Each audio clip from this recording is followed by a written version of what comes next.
شروع کرتا ہوں اللہ تعالیٰ کے نام سے جو بڑا مہربان نہایت رحم والا ہے۔ حضرت عبداللہ بن عمر رضی اللہ تعالیٰ عنہ کہتے ہیں کہ رسول اللہ صلی اللہ علیہ وآلہ وسلم نے فرمایا، کسی گھونٹ پینے کا ثواب اللہ تعالیٰ کے یہاں اتنا زیادہ نہیں ہے جتنا اللہ تعالیٰ کی رضا کے لیے غصے کا گھونٹ پینے کا ہے۔ حضرت معاذ بن انس رضی اللہ تعالیٰ عنہ کہتے ہیں کہ رسول اللہ صلی اللہ علیہ وآلہ وسلم نے فرمایا، جس نے غصے پر قابو پا لیا اس حال میں کہ وہ اس کے کر گزرنے پر قادر تھا، تو اللہ تعالیٰ قیامت کے دن اس کو تمام مخلوق کے سامنے بلائے گا اور اختیار دے گا کہ وہ جس حور کو چاہے اپنے لیے چن لے۔ حضرت عبداللہ بن عباس رضی اللہ تعالیٰ عنہ کہتے ہیں کہ نبی اکرم صلی اللہ علیہ وآلہ وسلم نے اشج عصری رضی اللہ تعالیٰ عنہ سے فرمایا،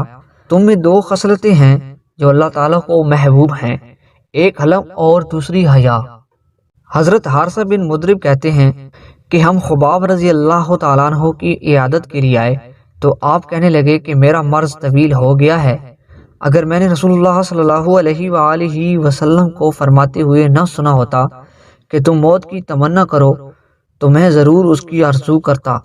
اور آپ صلی اللہ علیہ وآلہ وسلم نے فرمایا، بندے کو ہر خرچ میں ثواب ملتا ہے